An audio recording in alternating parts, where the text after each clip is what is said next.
Hello student, आज हम compiler design subject में इसके जितने भी फेजेस हैं तो एक हम क्या करेंगे, हर फेज से एक हम हाई लेवल लैंग्वेज प्रोग्राम को लेंगे। मतलब सी लैंग्वेज में एक प्रोग्राम को हम लेंगे और उसको कंपाइलर के हर फेज से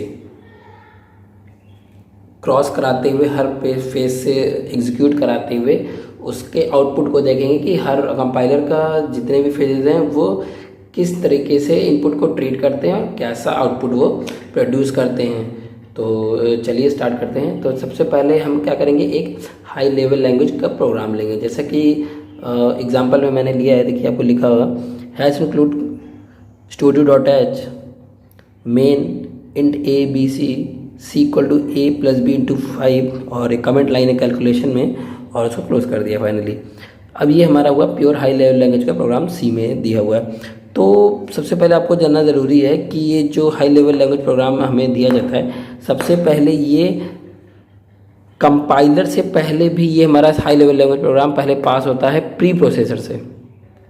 प्री प्रोसेसर क्या करता है, प्री प्रोसेसर के 2-3 काम है। जैसे कि पहला तो ये हैश लाइंस को जितनी भी रहेंगी उनको एक्सक्लूड कर देगा, ठीक है। सेकंड का काम करता है, अगर कोई ब्लैंक स्पेस है, ब्लैंक स्पेस वाइट स्पेस इसको बोल सकते हो, वो इसको भी रिमूव करेगा।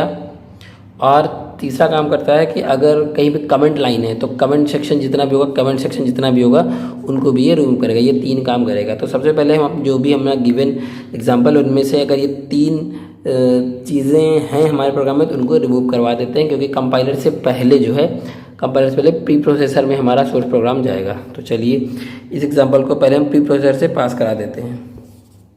प्री प्रोसेसर से पास करा है, देखिए हैश इंक्लूड ये वाली लाइन ये इसकी रिमूव कर देगा।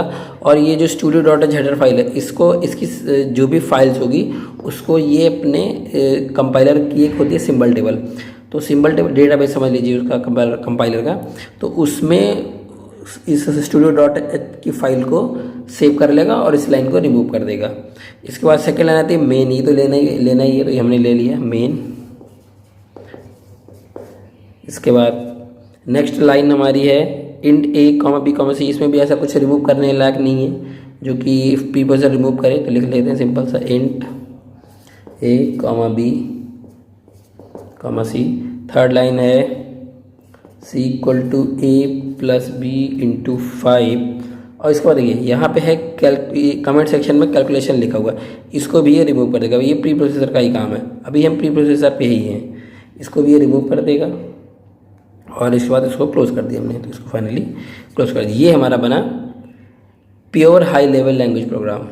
मतलब कि कुल मिला के आपको ये समझना है कि high level language program as a input मिलता है प्री प्रोसेसर को, प्री प्रोसेसर इसको आउटपुट में देता है या फिर कंपाइलर के लिए इनपुट देता है प्योर हाई लेवल लैंग्वेज, ठीक। तो ये हमारा जो मिला, ये हमारा pure high level language programme के पीस में ना तो हैश इंक्लूड वाली लाइन है, ना ही कोई ब्लैंक स्पेस है, और ना ही जो है कोई कमेंट लाइन है।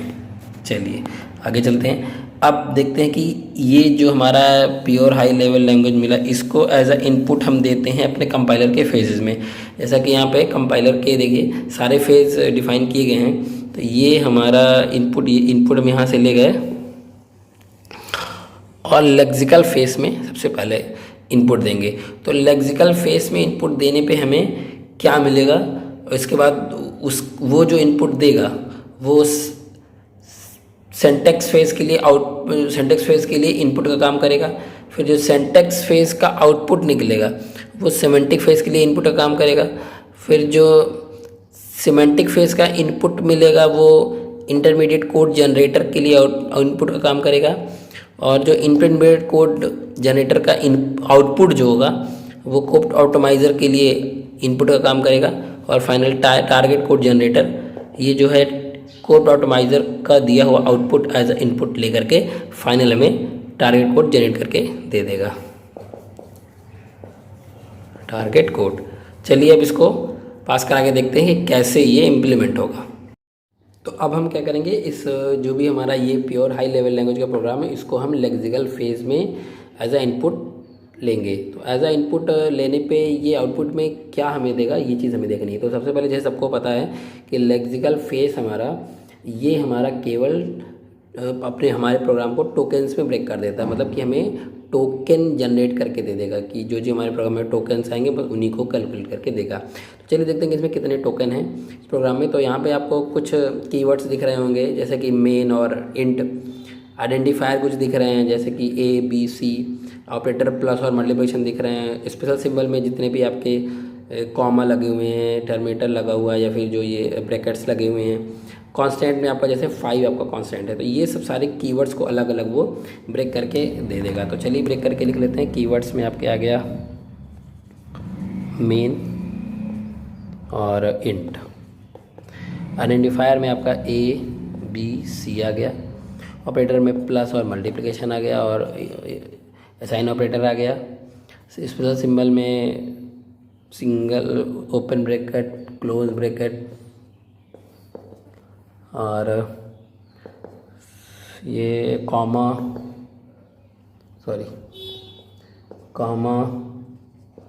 और टर्मिनेशन, ये सारे आ गए और कांस्टेंट में हमारा 5 आ गया। तो पहला फेज लेक्सिकल फेज सारे टोकन्स को अलग अलग डिस्टिंग्विश करके सिंबल सा दे देता है। इसके बाद नेक्स्ट हमारा जो लेवल आता है या नेक्स्ट हमारा जो फेज़ आता है बोल सकते हैं, तो ये सारे आइडेंटिफायर यूज़ होंगे as a input syntax phase के लिए। और सिंटैक्स फेज क्या देता है हमें पार्स ट्री जनरेट करके देता है। यहाँ पे हम बहुत सारे पार्सर पढ़ चुके हैं जैसे कि LL1, LR0, SLR, CLR, LALR, operator precedence parser, तो बहुत सारे पार्सर हैं। किसी भी एक पार्सर का यूज़ करके और इन आइडेंटिफायर का इन कीवर्ड्स का यूज़ करके, इन टोकन्स का यूज़ करके वो एक ट्री जनरेट करके देता है। और उसके लिए हमें ग्रामर की ज़रूरत पड़ती है जो कि हमारे सिंबल टेबल में बहुत सारी ग्रामर रहती हैं, उनमें से जो उसके लिए सुटेबल ग्रामर होगी वो उसको चूज़ करके उस ग्रामर का यूज़ करके वो एक यहाँ पे पार्स ट्री जनरेट करके हमें देगा। मतलब जो भी हमें समझ लीजिए जैसे कि लेक्सिकल एनालाइजर का हमें जो आउटपुट मिला वो टोकन्स मिले, और जो हमें सिंटैक्स एनालाइजर का हमें मिलेगा पार्स ट्री, या फिर उसको बोलते हैं सिंटैक्स ट्री भी बोल सकते हैं। तो यही हमें मिलने वाला है। तो देखिए कैसे मिलेगा। तो इसके लिए ग्रामर मान लीजिए ग्रामर ने जो चूज़ किया कंपाइलर ने वो ये लिखी हुई है equal to E+T/T T equal to T into F equal to ID। ये आपकी ग्रामर दी हुई है। इस ग्रामर का यूज़ करके और इस स्ट्रिंग का यूज़ करके जो कि स्ट्रिंग आपको दी हुई है C equal to A+B into 5, इन दोनों का यूज़ करके इस ट्री को पार्स करेगा। किसी भी पार्सर इस ग्रामर प्लस इनपुट स्ट्रिंग, इन दोनों का यूज़ करके इसको पास करेंगे किसी पार्सर से। बहुत सारे पार्सर हैं, आपको वीडियो में मिल जाएंगे, बहुत सारे पार्सर हैं। तो किसी भी पार्सर का यूज़ करके पार्स जनरेट करें। कैसे जनरेट करेगा चलिए देखते हैं। तो हमें पार्स ट्री एक सिंपल सी मिलेगी। तो इसमें जैसे कि सबसे लो प्रायोरिटी पे है असाइनमेंट ऑपरेटर, तो इसको सबसे लो प्रायोरिटी होता है वो सबसे हाई पोजीशन उसको देते हैं, मतलब रूट की समझ लीजिए। तो सबसे पहले इक्वल टू दे देते हैं। इक्वल टू के लेफ्ट साइड में C है, हमने C लिख दिया। राइट साइड में प्लस ऑपरेटर मिलेगा, प्लस लिख दिया। प्लस के लेफ्ट में A मिल रहा है, प्लस के राइट में हमें मल्टीप्लिकेशन मिल रहा है, मल्टीप्लिकेशन के राइट में 5 मिल रहा है और लेफ्ट में B मिल रहा है। तो ये जो है ये हमारा पार्सर का आउटपुट, जो भी पार्सर हम यूज़ करेंगे ये इसका आउटपुट हमें मिल जाएगा। ये जो पार्स ट्री हमें मिली, इसको बोलते हैं पार्स ट्री। तो यही आउटपुट होगा हमारे पार्सर का।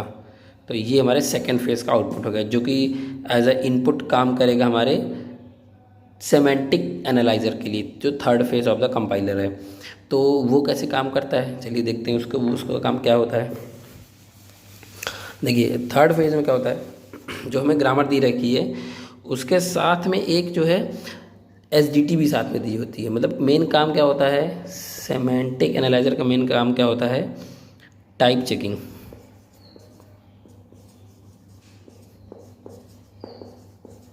इसका क्या मतलब है, टाइप चेकिंग का मतलब है कि जैसे कि मोर देन, मतलब कि कोई ऑपरेटर है और वो दो ऑपरेंड को ऑपरेट कर रहा है, तो वो दोनों ऑपरेंड जो है सेम टाइप के होने चाहिए। ऐसा नहीं कि जैसे 2 + ए हो रहा है तो ए जो है ये इंटीजर ही होना चाहिए, ऐसा नहीं कि ये स्ट्रिंग टाइप का हो।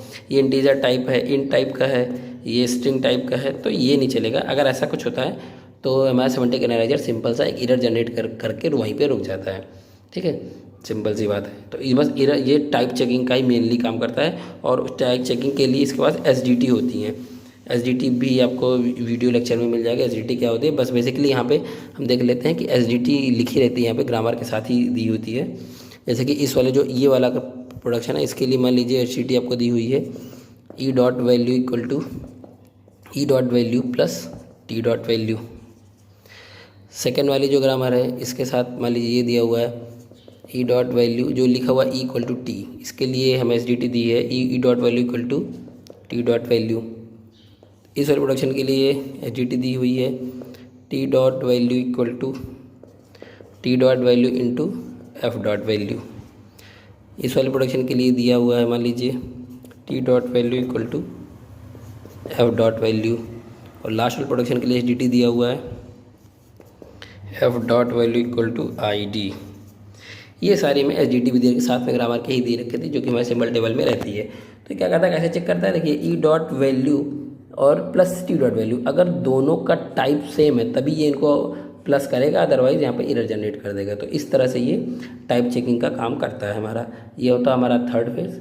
और इसको अगर सही है, अगर ये कोई प्रॉब्लम नहीं है, सारे सेम टाइप में ही ऑपरेशन चल रहे हैं, तभी बिल्कुल सही से आउटपुट हमें इंटरमीडिएट कोड जनरेटर जो कि fourth phase of the compiler है उसको दे देगा, अदरवाइज वहीं पे ये एरर देकर रुक जाएगा। तो मान लीजिए उसने कोई एरर नहीं दिया और ये इंटरमीडिएट कोड जनरेटर के पास आ गया।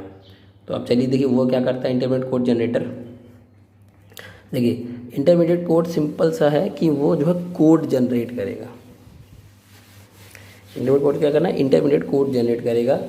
तो और अपनी स्ट्रिंग के बेस पे, जैसे कि अभी तक हमको क्या मिल गया, हमें पार्स ट्री मिल गई है और उसने ये भी बता दिया कि पार्स ट्री बिल्कुल सही है, उसमें कोई एरर नहीं है, बिल्कुल कैलकुलेशन जो भी आएगी बिल्कुल प्योर कैलकुलेशन आएगी, कोई एरर नहीं आएगी।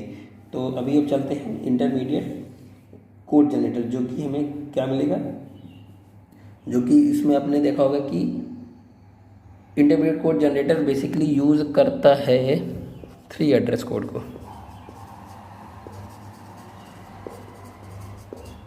3 एड्रेस कोड को यूज़ करता है उसको रिप्रेजेंट करने के लिए। अब 3 एड्रेस कोड को उस फॉर्म में उसको चेंज करना पड़ेगा अब।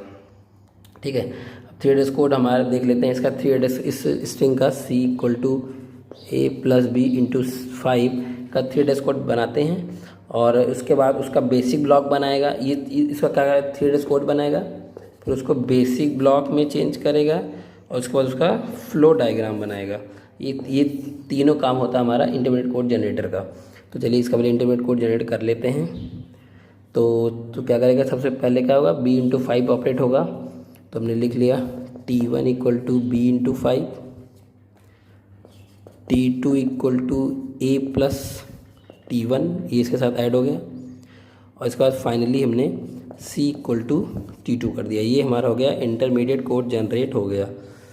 इसके बाद इसको ब्लॉक बनाना है। तो यहाँ पर कोई लूप तो है नहीं कि जिसे लूप होता तो मोर देन 1 ब्लॉक बन जाते, हर लूप से एक नया ब्लॉक बनता है, लेकिन यहाँ पर एक कोई लूप नहीं है, तो सिंपल एक ही ब्लॉक बनेगा। और ब्लॉक का जो लीडर होता है वो यही इसका पहली लाइन जो भी बनेगी उसकी लीडर, तो ये लीडर हो गया और ये एक ब्लॉक हो गया। सेकंड होता है फ्लो डायग्राम। तो अगर एक ही ब्लॉक 2 ब्लॉक होता तो फ्लो डायग्राम कुछ बनता है, मतलब जैसे यहाँ से यहाँ जा रहा है या फिर यहाँ से लूप आ रहा है, कुछ भी आ रहा है, तो फ्लो जैसा भी होता वो फ्लो हम एरो से डायरेक्शन कर देते। बट एक ही ब्लॉक डायग्राम है तो फ्लो दिखाने की कोई ज़रूरत नहीं है, सिंपल एक ही है, बस केवल इसको एक नाम दे देंगे कि B1 ब्लॉक है ये बस। और इसका कोई फ्लो डायग्राम नहीं बनेगा क्योंकि सिंगल अकेला है, तो डायग्राम बनाने की कोई ज़रूरत नहीं है।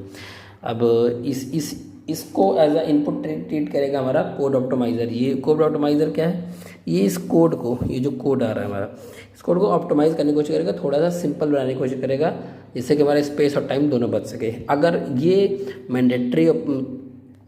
ये मैंडेटरी फेज नहीं होता है, अगर हो पा रहा है, अगर ऑप्टिमाइज़ कोड हो पा रहा है तब तो ठीक है, अदरवाइज़ कोई कंपल्सरी चीज़ें नहीं है ये। तो ऑप्टिमाइज़ करके देखते हैं। तो देखिए कर लेते हैं। इस ऑप्टिमाइज़ करने के बाद इसका क्या मिलेगा हमें, आफ्टर ऑप्टिमाइजेशन, मतलब इस कोड को जब कोड ऑप्टिमाइजर से पास कराएंगे तो हमें क्या मिलेगा, T1 equal to B into 5 और फिर C equal to A plus T1। ठीक, बस हमने ये लिख दिया सीधा। अब ये थोड़ा कोड ऑप्टिमाइज हो गया, जैसे 3 लाइन में था 2 ही लाइन में हो गया। तो ब्लॉक एक ही ब्लॉक में है, ये B1 ब्लॉक में चल ही रहा था, ऑप्टिमाइज भी हो गया हमारा। तो थोड़ा सा हमारा टाइम और स्पेस दोनों बच गया हमारा।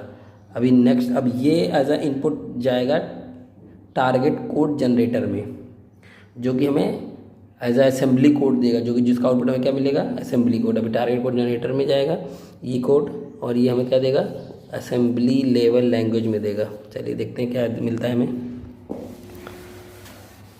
यहीं पे देख लेते हैं। जैसे लिखा हुआ है T1 equal to B into 5, तो पहले तो B को किसी रजिस्टर में स्टोर करना पड़ेगा, तो हम करवा लेते हैं मूव। B को हमने मूव कराया R1 में, ठीक, और इसके बाद उसको मल्टीप्लाई कराते हैं 5 से। मल्टीप्लाई करने के लिए जो न्यूमेरिक्स है उसको मल में आती है मल, और R1 में डेटा है हमारा B, तो R1 इंटू 5। ठीक है, अब इसने क्या किया कि R1 में जो डेटा था, R1 में क्या था, B था, दोनों को मल्टीप्लाई करा दिया 5 से, वही कराना है हमको ये वाला। इसके बाद क्या कराना है, अब A को भी किसी रजिस्टर में हमें स्टोर करना पड़ेगा, तो मूव करा दिया A को, मान लो R2 में करा दिया। ठीक है, अब हमारा A R2 में है और इसकी वैल्यू हमारी R1 में है, तो अब इसको दोनों को ऐड कराना है। तो ऐड के लिए ऐड आता है न्यूमोनिक, ऐड किसको, R1 और R2 को हमने ऐड करा दिया। ठीक है, उसके बाद वैल्यू को किस में स्टोर कराना है, किस में सेंड करना है, C में भेजना है। तो मूव कर दिया हमने,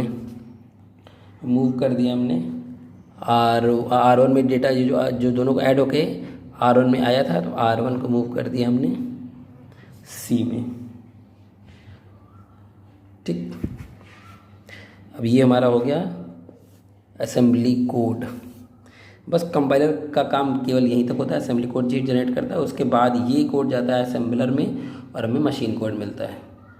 ओके, थैंक यू।